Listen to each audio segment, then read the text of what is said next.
go. So, my loves, your weirdness is exactly what is going to magnetically draw in your people. Not all people. It is going to magnetically repel the people who are not your people. And that is really scary. It is a very scary concept. I have had to come to peace with this. And as someone who wants to be loved and liked and adored by everyone because I'm a good person and why can't they just see it? Oh, that was a hard pill to swallow. And the more I owned the fact that the very same stuff that you watching this, especially if you're in my Facebook group, if you've been in my world for a while, you obviously like me or you love me. You love me because I share the weirdness that is inside of me and I share it publicly and I share it freely. And some people will literally hate that exact same energy that you're like, yeah, let's dive in. Let's do this. Tell me more. Let's play with this magic and this energy. And it's almost 50-50. 50% of the people that absolutely hate you when you're in your full authentic expression, your truth, you're sharing your vulnerability, not your people pleasing masks that we wear just to be palatable, okay? But when you're in your true authentic expression, when you're sharing your voice, your truth with the world, and you're just being yourself, 50% of the people are going to be like, ew, cringe, ew, what an asshole, ew, she's a bitch. Like, this is what happens. But then 50% of people are going to be absolutely magnetized in and they're like, I am vibing with this. Give me more of the weirdness. Give me more of your magic. Like, tell me. And they will be drawn into it. In my life, that has played out really interestingly. As I'll tell you, I went on a freaking journey. I've been on a journey to unleash more of my magic, more of my weird, more of my authentic truth and my voice for my entire life. And let me know if you have as well. Oh, I love it. People are saying there's so much magic in the weirdness. First, let's define weird. The word actually comes from like the WYRD sisters, the weird sisters in like Shakespearean times who were like the witches and the ones who controlled the fates and the destinies. And that basically means that if you're weird, you are magical AF. You are one who controls the fates. So when people tell me I'm weird now, I'm like, yes, thank you for noticing. Absolutely. And I own it. And it's getting into the zeitgeist now, like weird Barbie. Do you remember if you didn't see the Barbie movie, by the way, it was actually very, very well done, very interesting, a lot of codes, a lot of very interesting stuff.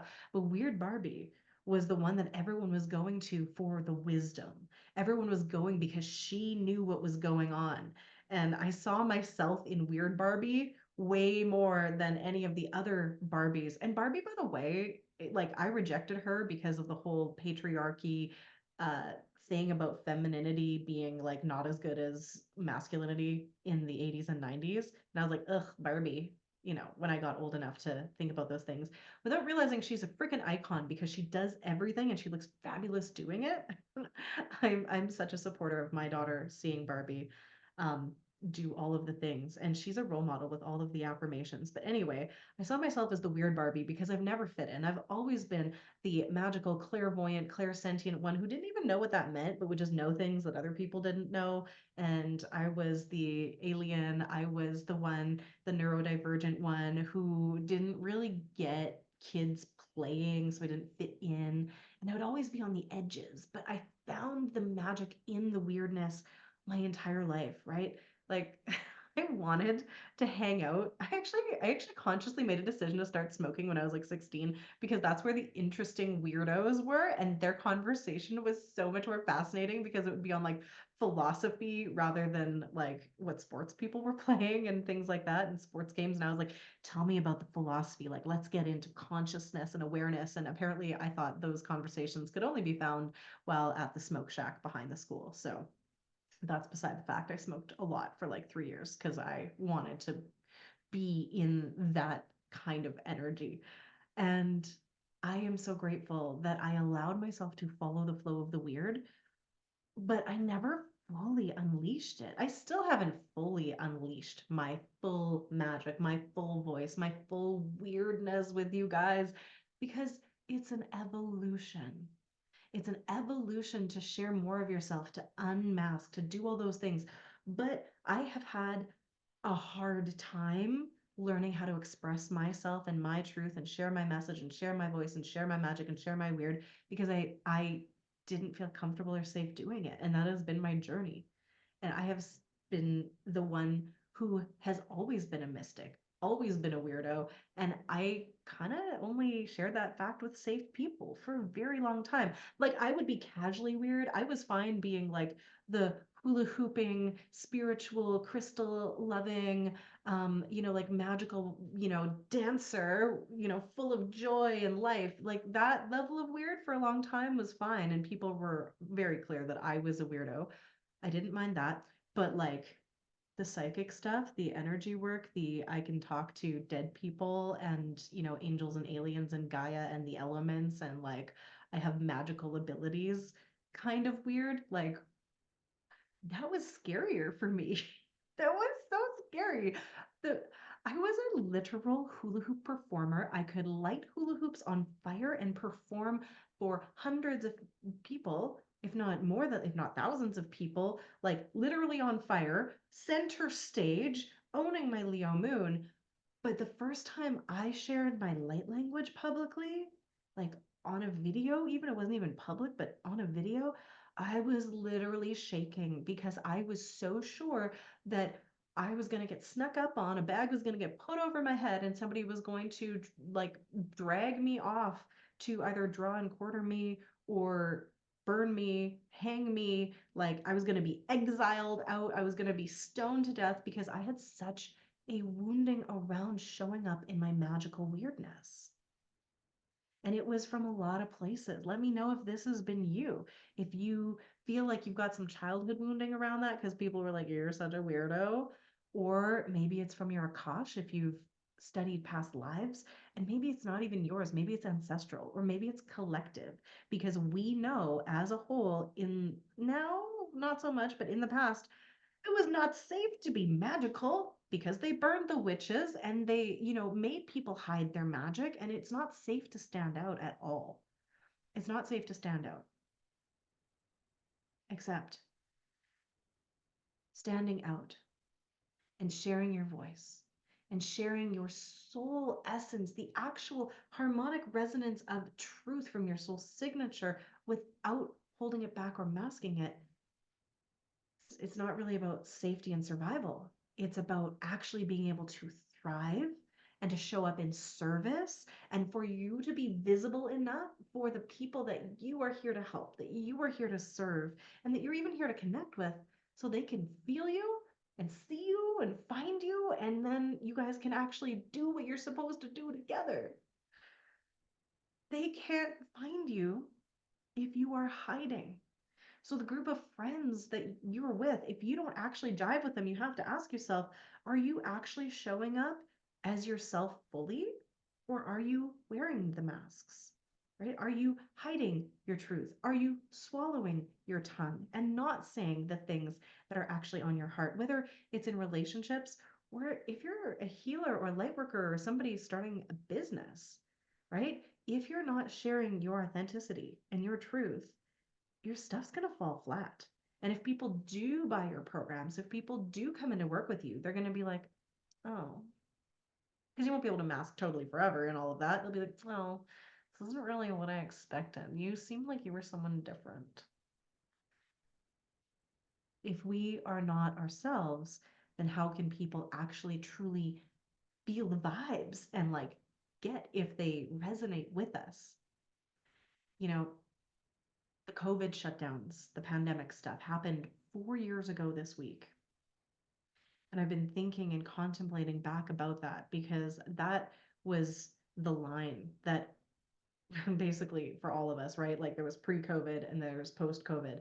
But my in person business, my first business, Dancing into Being, Movement Arts and Healing, I was a professional hula hooper and teaching artist. I taught gymnastics, dance, flow arts, as well as magic and meditation and all of that stuff, a dream business for me.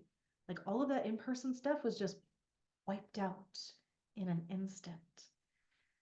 Fortunately, Spirit had shared with me that I needed to pivot my business online and do the spiritual stuff. Didn't tell me how or why or any of that, but I started working on it. And so I was ready. And when COVID happened, I realized, oh, this is this is what Spirit was preparing me for, telling me I needed to be available for the spiritual acceleration, not awakening. I don't typically work with people when they're first awakening and waking up to this stuff because I am here to serve the light workers, the leaders, the healers, the teachers who've already been doing work for a while, right? I'm not here to help you access your soul gifts. You already have them. You know your magic. You already have tons of that stuff. I can help you unleash it to the world. I can help you feel safe enough and strong enough to share it and step into more of your light publicly and magically and accelerate and amplify your soul gifts so you get even more magical and even weirder. That's what I'm here to do and make an impact and also be abundant as fuck while you're doing it. That's what I'm here to help. But when COVID first happened, I didn't really know exactly what to do. So I was just, serving the clients that I already had. I was already working as a coach on the weekends and evenings outside of my dance teaching. But I just started going on Facebook Live and I started sharing my soul voice because I know my voice is transmitted with these multidimensional codes that can actually remind people of the divine love and frequency of home that they're missing. And I was like, I feel like this can offer comfort to people. I know it does. People have told me before that it does. So I started going online and literally channeling on Facebook Lives, just sharing my soul voice. And if you're like, what is a soul voice? What are you talking about? Let me give you just a piece of it right now. So I would share something like this, where I would ask people just to drop into their heart and to feel the resonance of the sound rather than trying to figure out what it meant with their mind. Just observe and witness. The ishka, that ishkanya aketi, dano kishtia aketi ar etikia, miotish, er itine akotiash, keriti iki, natoshkinya teki eapo.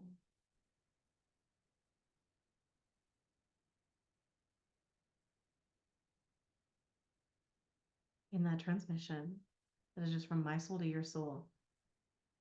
First off, I'd love to know what that feels like to you. But most people over the years have told me that reminds me of home. That makes me feel loved, reminds me of who I am, or whatever medicine they need at the time that is infused with divine love. So for tell me what you got from that, because I know what I was sharing, and it was something I'll share after some of the comments come through on the live here. But I wanted people to feel the faith and the trust and the love and the flow that I have access to. I have access to all of the time. I have access to that kind of divine love if I just take a breath because I have cultivated my capacity to access it and now my role is to share it with the world, to be a channel, to be a transmitter of that frequency and that energy because I know not everybody can just, take a breath and feel it. And that is the greatest shame and the thing that I wish I could that I not wish I could, but that I do help people with is to actually access it themselves so they can feel that. Aw, feels like a warm, gentle wave, reassuring. Good. This is the energy that my soul name, by the way, so lame. I hated it when I first heard it, but it's Seema. And I was like, what is that? That's not pretty at all. I was expecting something really pretty. I had a judgment to it. And then I get annoyed because I'm like, "Ugh, God spirit. Why do you have to be so lame?"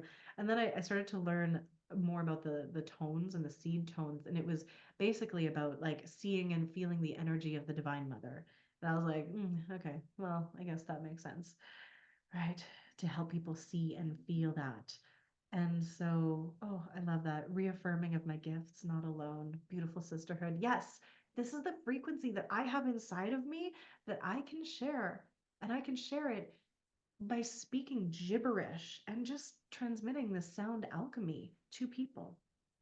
You can also share it through meditation and dance. And I have practices galore. I have like rewiring your body and your brain practices. I've got energetic frequency activations I can do. Like my toolkit is huge. I've got a million ways to help share this with you, with people, to get rid of the things that aren't truly you so you can tap into the divine love and magic that you are and share it with the world and be abundant as fuck. But when I started sharing my soul voice on Facebook Lives without an intention other than just wanting to offer comfort to people, suddenly I had all these people going, "Who are you? What do you do? Can I work with you?" And I had clients just knocking down my door, and suddenly my one-on-one roster was full, and I was like, how did this even happen? I didn't know how it happened. I was just showing up and sharing my weird freaking magic with the world because that is what wanted to be expressed through me artistically, creatively, and I couldn't not, because I felt like the world needed me, and that superseded my fear of sharing my voice. A lot of us have this secret hack where if we know we are needed and people need us, like actually need us, and we're not curious or questioning about that, we can kind of override our fear. It's like I have a daughter that, my older daughter, that sometimes has trouble like asking for things, or not anymore, but when she was younger, when she was an early teen, she like wouldn't be able to speak up for herself. But damn, could she speak up for her friends? Because as soon as she was needed, it would activate the superpower of doing it for other people. And I think a lot of us can hack that and use that kind of energy and really be like, okay, what if I just got out of my own damn way and I started unleashing my weird magic, because it's not for me. It's for the people that I'm here to serve, that I'm here to connect with, that I'm here to inspire. Like, what if we could let our freak flag fly, share the most magical, weird parts of us so that the people that need us could find us? Part of becoming visible is is not just showing up, but showing up in your full authentic expression with your magic, because the people who have changed the world, the people who are making an impact, whether you're talking about Lady Gaga or other superstars like that who are sharing their voice in the very tangible way, or some of my mentors who, like, let's take Sue's, my belief repatterning mentor, who became a Hay House author and, had a radio show, and she's changed the lives of thousands and thousands of people in her coaching and courses and books and what have you, because she was brave enough to go, I figured something out, and it's really weird because she figured it out before the law of attraction and all of the other repatterning, like brain stuff was a thing like 30, 40 years ago. Okay. Like she was doing it before it was cool, before it was safe to speak in these ways. And if she had not shown up to do that, then I wouldn't have learned the tools that I learned or met any of the incredible people that were in my life now that get me, that see me, because she didn't share her magic. The ripples that happen. Some of my best friends have I've met through belief repatterning. My daughter is going to a school because of belief repatterning. Like the ripples that come through are beyond anything that we can even comprehend. And I'm sick and tired of seeing the light workers and the healers and the ones that are here to be authentically expressed because it's inspiring as fuck, hide their light and hide their magic. This is the thing. Becoming visible and stopping the hiding and the masking of your true self, while it is understandable, while it is completely understandable because it's to keep you safe because you have been wounded in the past, in this life and other lifetimes, it's not going to get you what you actually want. Staying stuck in that energy is not going to get you to the thriving, amazing, impactful energy that I know you feel is your destiny.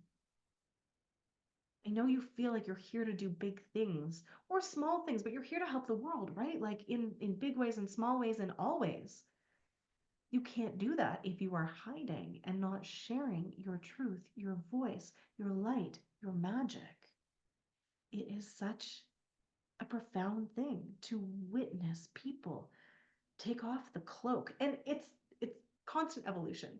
I was at a belief repatterning training for practitioners called Beyond the Basics yesterday, Sunday.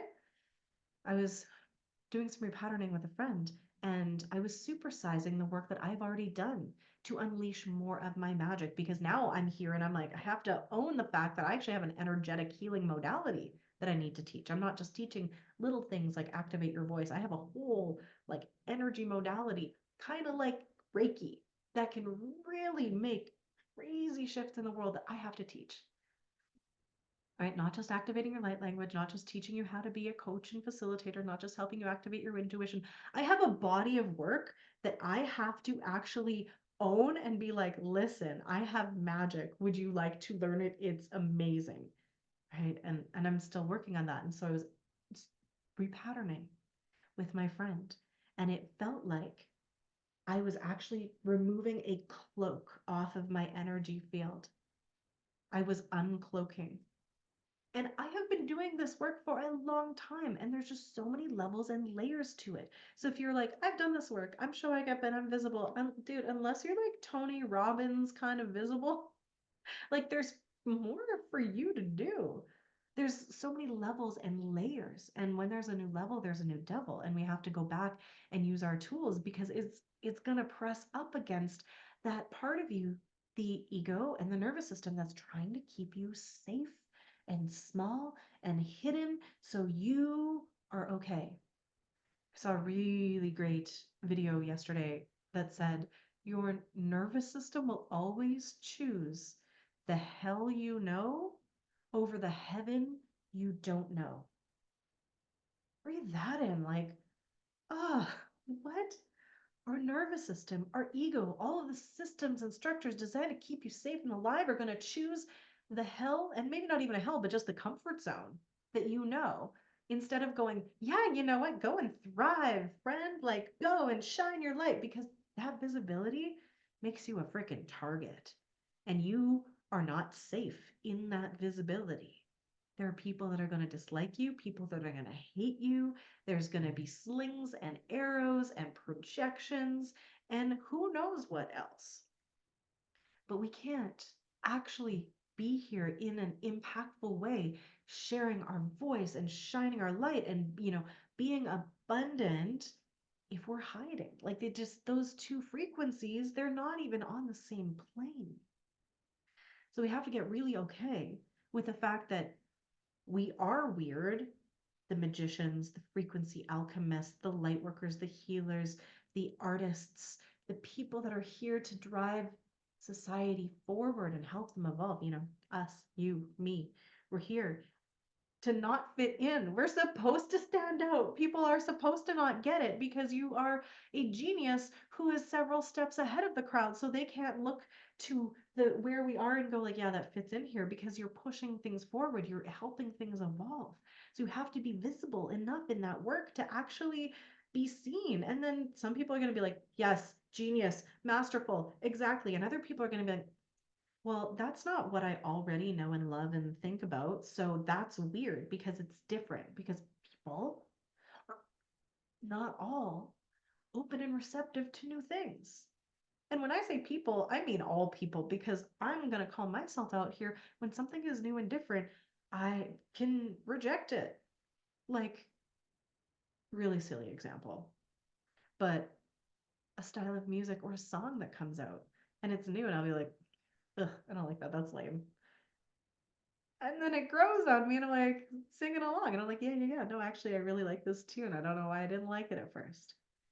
There are hairstyles like freaking balayage. So normal, so natural now. When that hairstyle first came out, however many years ago, I was like, ew, yuck. That looks stupid. That looks gross. To be fair, I think the ones that I was seeing weren't actually very good, but like I didn't even see the potential in it. I was like, ugh. Now, I mean, even when I'm putting in the color in my hair, it's usually in a balayage. So I have like not only went from rejecting it to embracing it to like honoring it and being like, yes, me, please. So we have to just understand human nature and not take it freaking personally when we're rejected. It's not about you. It's about people's inability to actually be open to new things. so much of it has to do with their nervous system and their shields and how safe they feel. But it's just the way our bodies are programmed to keep us alive, to keep us surviving. But surviving is not thriving. Surviving is not making an impact. It's not making an income. It's not the shiny, magical awesomeness that you want to be. It's just not. So, like, what do we do? Let me give you a few tools that you can actually use. Oh, Melissa's going, nervous system. I know. I'm so glad it's sexy now, though, to understand about nervous system regulation, because I'll be real, before I understood this stuff, I sometimes didn't understand why I was being rejected. And then I could kind of, I would just be like, why? Why don't you get it? Why do you feel like everything I'm saying about empowerment is a freaking attack to you? Because it felt like they were under attack because their nervous system was dysregulated. So they were like, me being this harbinger of like, you know what, you can actually be a co-creator in your life and you can make positive changes and you can shift your mindset and things are possible. There is actual magic. They would see that as an attack to their current state of reality, their current state of being. And they would be like, not only are you a weirdo, but you're actually dangerous. They actually perceived me to be dangerous. And I was to their way of being, to their way of life. And you again, you can't take that freaking personally. But understanding other people's nervous system reactions and their shields going up so they feel like anything that you're doing that's going to change things because you are a harbinger of light and evolution, they're going to be like, no, that's not safe. I need to stay safe. You're not safe, right? We also have to cultivate the regulation inside of us that allows us to be open and shine our light and share our light with the world. Because if we don't feel safe, we're going to throw up our deflector shields, we're going to hide, and we are not going to be authentically expressing ourselves. We can't be the transmitter of the light and the evolution and the magic and the codes and the keys to the world if we don't feel safe enough to share them. We're going to be like, no, no, no, I'm just going to hide over here and say the things that people might agree with so I don't rock any boats, so I don't make waves, so people don't see me and they don't try to persecute me because we don't feel safe. So the nervous system regulation piece is so key so we can hold our energy and we feel strong enough and stable enough to speak our truth, shine our light, and be like, if people don't get it, that's okay. We have to create our own internal safety so that other people are not the people that we depend on for our safety. Like, we needed to do that as kids. It was a survival mechanism. But we're adults now. I hope you're an adult if you're here and you're watching this. And if you're not, like, this is going to be tricky for you. If you are still a child and you are literally dependent upon other people for your survival, then this might not be applicable yet, but file it away for when you're a grown up. And I remember that. I remember being a kid and just feeling like I had to wait it out. Just wait it out and kind of hide because everything was going to be okay when I was an adult. So I did. And it is. Not in a straight line. There's a lot of evolution and growth and healing that had to happen, but I had to teach myself to be able to hold myself and share my visibility and share my light and share my magic and share my weirdness and my soul voice.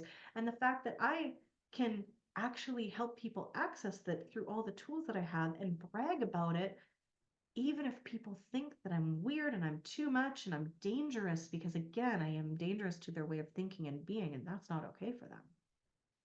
I just had to get really okay with that. And I will tell you the truth. I have had many very close women in my life reject me at some point. I can think of 5 good friends and sisters who got to a point when I was rising in my visibility and my light, my frequency was amping up. And I'm like, I'm here on this whole mission. I'm owning my magic. I'm doing my thing. I'm just being me more authentically. Where they said, no, I cannot with you. You've changed. I'm like, I'm more of me, like who I really am. And that wasn't okay. And we have to have this acceptance of that. And yes, it hurts. You get to grieve relationships that end because you've stepped into your voice and your magic and your power. But the acceptance of it is always key, because if we're in resistance to something, then again, our nervous system can't be open and regulated.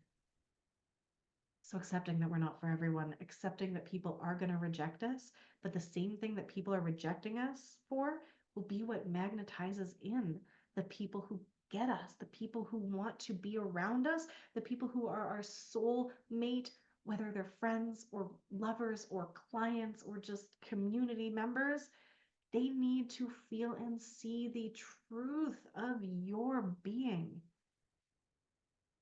My friends, my clients, my students, they love when I do magic hand stuff. They can feel the tingles, they can feel the light codes. There's a lot of people in this world who are like, what are you doing? That is so cringe. That is so lame. That is so stupid. Are you trying to hypnotize me? It feels dangerous, like witchcraft. Like what? Right? The same thing that people love me for, or this is the same thing that people hate me for. That's okay. I had to make it okay inside my body. And I had to love myself enough that their rejection didn't make an impact on my self image. Like, can you love yourself and give yourself enough of the love that you need so that other people's rejection of you doesn't actually affect you in a way that makes you go, okay, no, I guess I can't. I have to change. You go, well, that's a them thing. Many of us are here to be mirrors as well. And if your energy field is showing them something that they're rejecting about themselves, like their capacity to be magic, and they're rejecting it, they're going to reject you. It's not personal. We can't take this stuff personally.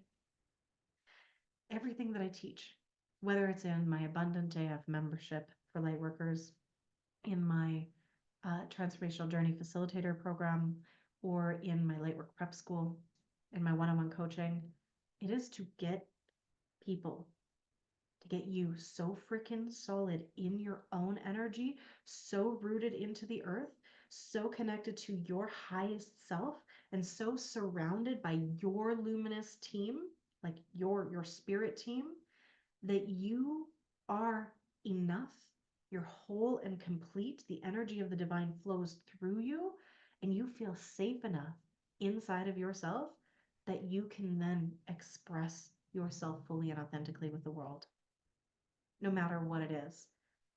It applies to everything. It applies to your relationships, your parenting, making money, your business, your voice, your essence, your manifestation, your magic. The tool is getting so freaking aligned that other people can't rock your boat, at least not for long. They could be a gale force wind and you're going to be like, feeling the wind. Whoa, I'm dodging projections and attacks and people are telling me things about me. And you're just like, oh, but the storm passed and I'm still here and I'm still aligned and I still know who I am.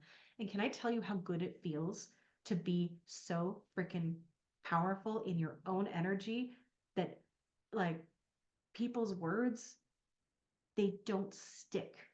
When you are in that flow of energy, people can talk shit about you and you'll look at it because you are a responsible human being and go like, is there truth in here for me? And you'll run it through your filter to go like, is there something I need to shift? Because I mean, I might not see my shit. I love being called on my shit, by the way, because that's how I learn and grow.